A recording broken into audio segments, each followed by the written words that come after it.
so much for meeting me. My pleasure. We'll start with Hello Beautiful, since that's one of my favorite books. Thank you.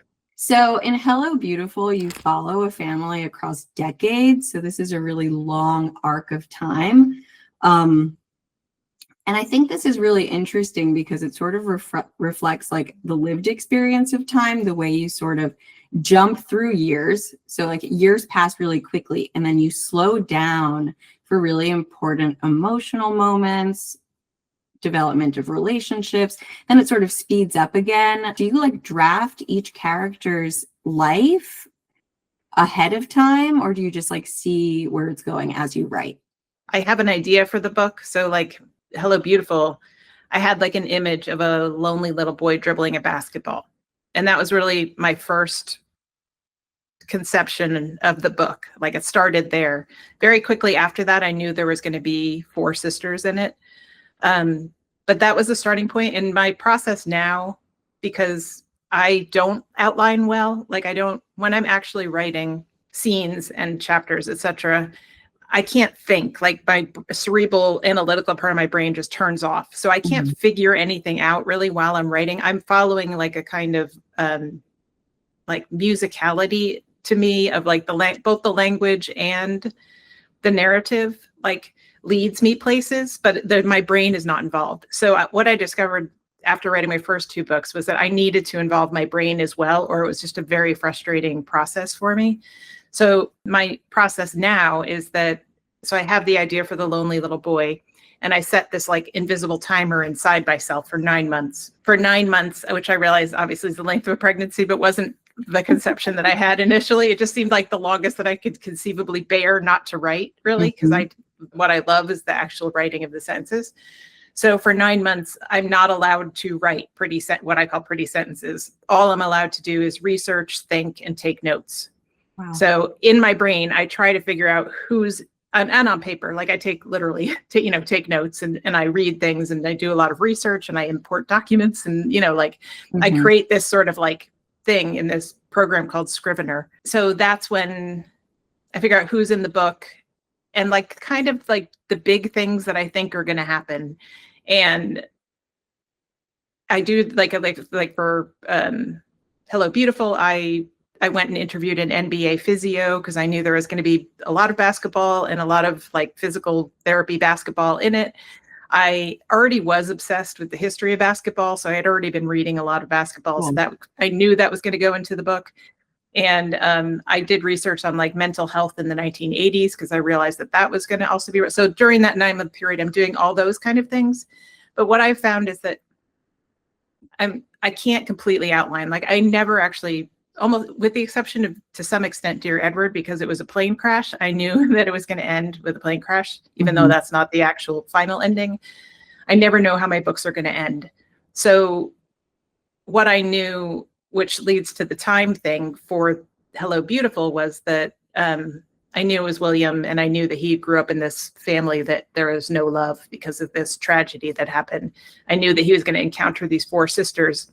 I knew that he somehow was going to become involved with more than one of the sisters, but I didn't know what that was going to look like. And then I also knew, or I had this strong idea that wouldn't shake, that something sad was going to happen to one of the sisters, like when they were in their 40s. Yeah. And so because I knew that before I started writing, I knew that I was going to have to get to this like 20 years hence. Once I was allowed to start writing, when I confronted the first chapter, I knew I had to start with this lonely little boy dribbling a basketball, basically. But I knew I needed to get him to the Padavano sisters by the end of the first chapter in order for this book to like be able to go where it needed to go, which meant I had to cover like 18 years. Yeah. In the first chapter. And then at various points, I knew that I had to get to this place where this was going to happen to this sister later, way later. So that, like, I had to get to where he was with one sister. Then I was like, what's going on with the other sister? And then I was like, oh, and then the fallout from this happening. And, and then it turned out his mental health issues, which I also had a sense of before I started. And then it's a problem of like, how do I get from that, the immediate fallout of that to what's going to happen even at that point, like 15 years later or whatever. And then I have to cover time differently again. So that's the, like, it's like this, like the story has these things that I have to, it's a tent pole is how I think of it. Like there's the end of chapter 1 was a tent pole. I had to get to where he's at college with Julia. And then I have to get to the tent pole of like what is happening with these sisters and him. And then I have this ultimate tent pole, and I didn't know what was going to happen beyond that, but I knew that she was going to get sick and I had to get there. So those are the things that drive my, time management in the storytelling. Yeah. And I've always loved, like, I love John Irving novels. Like I always loved the big books that took you through like a sweep of a family's history. Like that's a favorite thing of mine. So although I don't have I feel like I end up having to write the story that like calls to me to write. So it's not like I could be like, this time I'm going to write a, 7-generation multicultural, like it just doesn't work for me that way. But like, it makes sense to me that I am drawn to that. William has a different sense of time than the sisters, and each sister also has, I think, their own sense of time. But the way that this is contrasted really quickly in the first 2 chapters, and what you do with William in the beginning is sort of like move through the beginning of his life really quickly, which I sort of viewed as the before, like before his injury, and then how time moves for him after the injury, which really shows up in the language you use when you describe the minute hands as laboring, 1 minute next, right? This like sort of like slow movement. And then how that contrasts to Julia's sense of time. She's very like forward thinking, right? Like she's not like stuck in the past. She's just like obsessed with the future. Maybe that speaks to their incompatibility. There might be like some other reasons, but maybe it's just like an internal clock that like really then creates this friction between them in the end. So I'm wondering, did you have a sense of that when you were writing in terms of like a internal clock for each character and how that defines them and their worldview? I guess I think about it as their engines, kind of, because like Julia's engine is like zoom, zoom, zoom, zoom, and Williams is like a much slower heartbeat. But I also do think like that sentence that you referred to, like the clock hand laboring, that's when he's been injured for the first time in the first chapter. And I think that is because, and this applies to William, basically his whole life that we see him, is that when you're sick, like either physically, say you have a flu or COVID or you have an injury like that, and you can't live your life. Like that disables time in a way, like, because you aren't participating. You aren't able, like if you have a fever and you're lying in bed, an hour is like not an hour. It's like, it becomes this wonky thing that can feel like it lasts so much longer than 60 minutes, or, like you blink and it's passed because you're altered in a way, and that alters time. So I think being disabled in whatever way does change the clock. He was literally stuck, like he's physically stuck in this broken body, and therefore like nothing's moving. And that's like not even inherent to him per se, but I think that happens to all of us when we're in a situation like that. And Julia is not disabled in any, like she's firing on 1,200 cylinders. So like she's like rat-a-tat, tat, tat, tat, and no introspection, no laboring, just like knock it out, whatever's in front of her. So I do think of people like that, but I think that's actually true, like for all of us. Like I think people run it. My husband has what I would consider like ADHD or whatever, in the sense he's not diagnosed, but like his sense of time is totally different to mine. Like he thinks you can do 27 things in an hour and a half, and I'm always like, it just doesn't work. But he just sees time, he feels it differently, and then he's very disappointed when the 90 minutes is passed and he hasn't done 27 things. I also wonder if you see time differently and feel time differently. I wonder if time is actually different. I know. Different people. I think it is. Like I do, like if you do have a fever for a whole day, what does time even mean? Like it means the sun is rising and crossing the sky and going down, but like there's no time. Like you're just existing in this kind of like feverish malaise. And that malaise means like you're just going through molasses as opposed to like other people. When you're well, you have this like probably fake perception of like getting the day, like getting stuff done and being productive and like, doing your, to-do list or whatever. Like, I think it's all made up. And then I think we have different dispositions, personality types, etc., that lead us to, interact with time differently and to also, conceive of it differently. Like I think it's all like to make us feel like we're not insignificant, little things that are just going to disappear, which we are.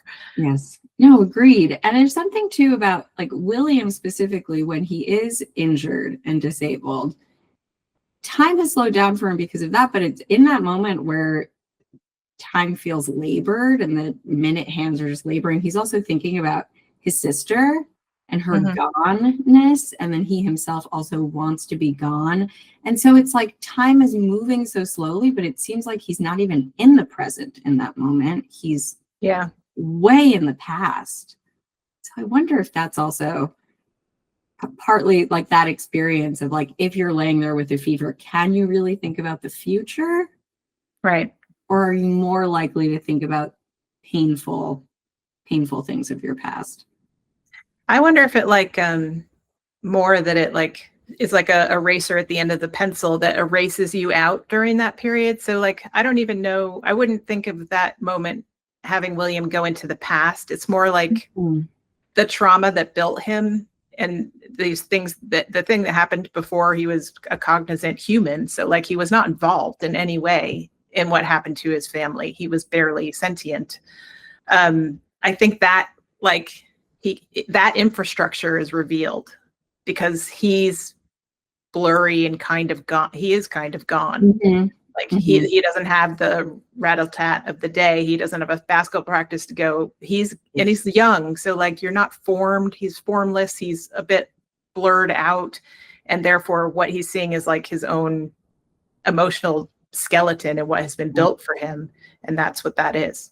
Yeah. After living his life up to that point, only thinking of his sister as gone. Like that's who he was to him. And then suddenly he himself also feels right.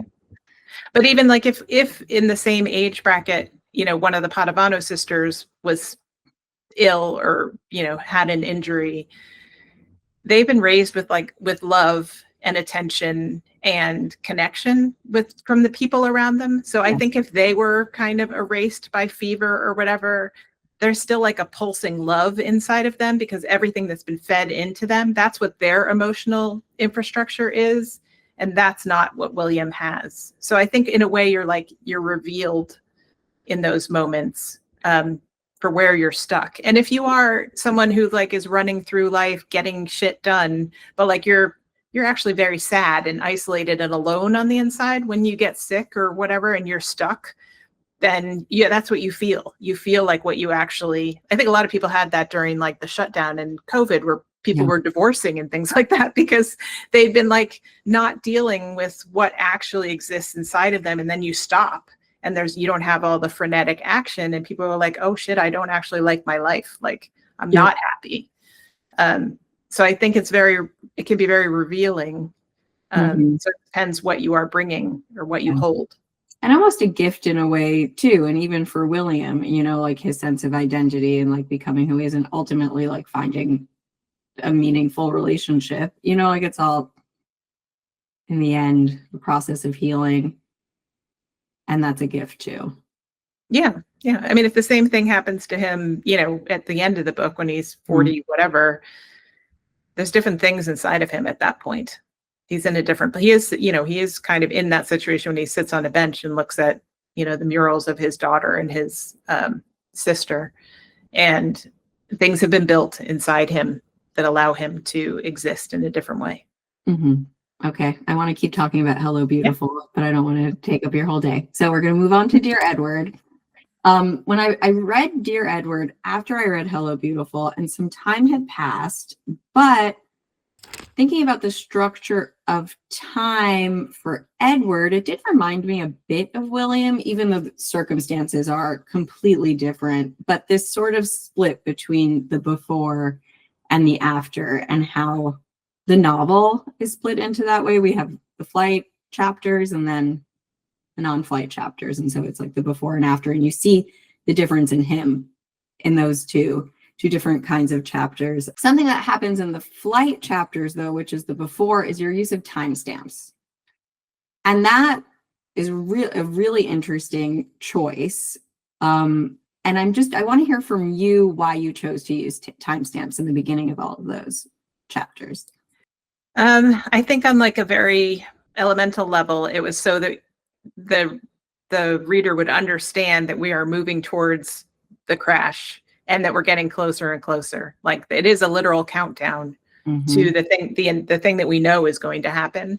So I didn't want people to get lost. You know, like I could have written about the first hour of the flight for all of the flight chapters, but I didn't want to do that. I wanted the clock to be ticking, literally, for these people. Which creates anticipation for the reader. Do you also feel like when you're on a flight, do you feel like you're watching minutes pass more consciously than generally non-flight life?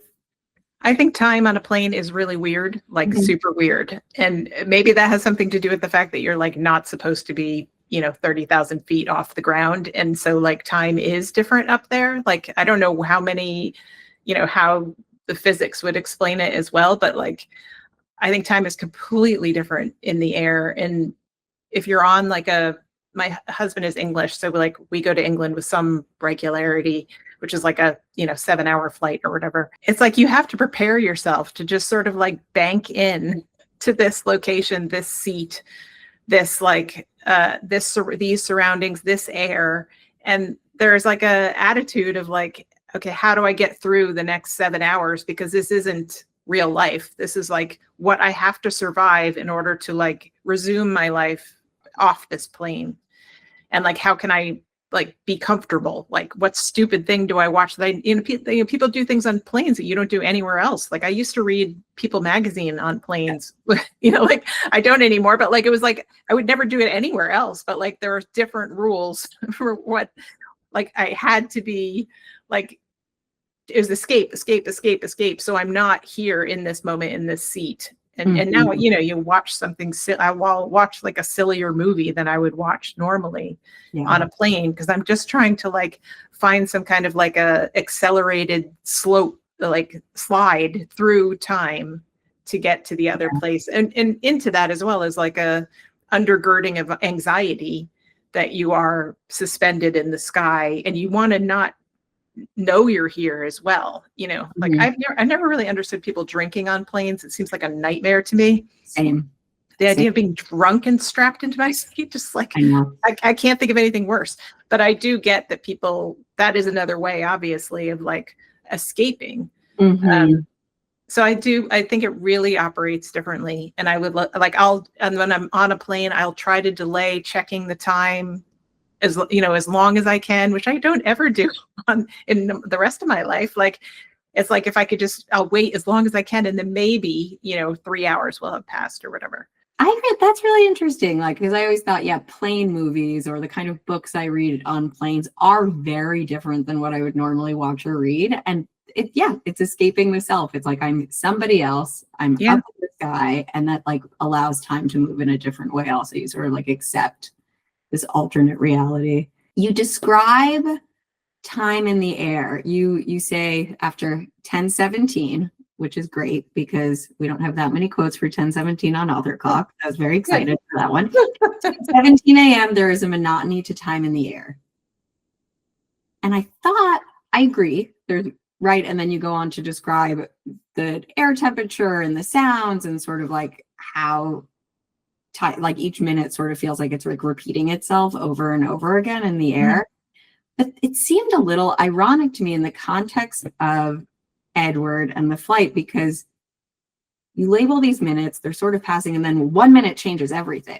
And so even though time is monotonous and these minutes seem monotonous, we have like this idea that like 1 minute can really, really matter. That's true. You don't know what if the next minute could, there are always things happen, obviously, in many people's lives that are before and after. And that, that sometimes it's something like an illness or whatever, which is not a 1 minute thing, but often it's like, somebody got hit by a car, or you're sitting in the doctor's office and you hear news, and Yes. it takes 30 seconds for the doctor to say that absolutely changes your entire life. There's just, that is how life works. And we think we can, manage and control our future, and to some extent you can try, and that's a good, generally at a base level, a good thing to do, to eat healthy, etc. But like, we can't, and you just don't know which minute is going to be different. No, it's true. And then sort of in connection to the idea that like when we're on a plane, time is suspended and time is monotonous and we are escaping the self. Like the planes do seem like safe spaces away from this tension that like a minute can change everything in your life for the better, but also a minute can really destroy everything too. When you're on a plane, you're sort of taken out of like both possibilities because you're disconnected from the world. And then in the event of a plane crash, that's just like the greatest fear on a plane, because things are not supposed to happen to change your life when you're up there. My favorite thing is to bring a manuscript onto a plane and to read it for like the 6 hours that I'm flying to England, because I find that I can like enter into it in this like on every level in a way that I'm distracted in various ways if I'm on the ground. So like, it's the best place for me to read my own work. And actually I've read like entire novels on planes too, not my work. I find it's a great place to read because there's nothing holding any of me back. Like all of me is like, great, let's go all the way in, because there's no phone calls. There's no, no emails, there's no internet. And also like, I don't want to be here. So like, let me enter these sentences and these pages and I'll fully experience it in a way that is very helpful. Like it's its own operating space, and it really does feel like time is different up there. And then how you interact with it is often. And it does seem like a good place to write. And draft. Like I can't write. Like I can't write on a plane because I actually feel like it's too open. There's like people, so I can't go deep in like a creating things sense. But I can, as on something that's like static on a page. I don't know. It feels scary to write to me on a plane for some reason. Yeah. In general, do you find yourself when you do write, like you're more isolated? I mean, my ideal is to write alone in a room, and that's what I try to do. I can write, but I have written like on the subway and things like that in desperate times, call for desperate measures kind of a thing. Yeah, but as a New Yorker, when you're on the subway, you can get into a feeling of isolation. Oh yeah, nobody's looking at you at all. I mean, especially me. I don't have like, I'm not interesting to look at in the scope of a New York City subway car. Yeah, so that is different, but I don't know why that's different than a plane, really. I really don't know why that is. I just feel vulnerable on a plane in a way. Maybe it's just because you are vulnerable. Yes. Sort of thinking about writing too, I was watching some of your interviews for Oprah's book club. And there was one where you were talking about a homework assignment you had when you were 10, which was a vocabulary assignment to use these vocabulary words for a creative writing piece. And you hadn't done that before. And you thought only 5 minutes had passed. You finished your piece. And then you looked up and you saw that 45 minutes had passed. And that was the first time you said in your life at that moment, outside of play, that time just disappeared for you, which I think is really cool. And I'm wondering if you still feel that way when you write, if time disappears. Yeah, actually, it's interesting. That's true. I mean, I tell that story all the time, but it was the fact that time disappeared that made me think, oh my God, I want to do this. It wasn't actually that I was like, this is so fun, like while I was doing it, that wasn't my experience. I was like, just doing it. Right. It was, but realizing that time had disappeared and passed, it didn't feel possible. That was what triggered the feeling in me of like, oh my God, I'm going to keep doing this. which is interesting. Because like, to me, that's like, oh, that is magic. Like, cause playing also is, when you're a kid is like magic, like you're in another world. You've made up characters. You're doing this thing with your friends and stuff. And you're existing in this other expansive way.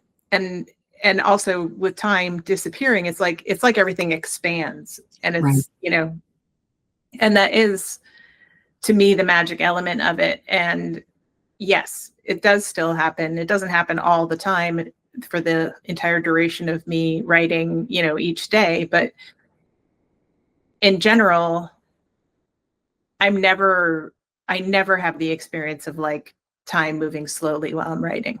Mm. Like, even if it's going badly, I'm like finding it frustrating, I'm in this place where like expansion is possible.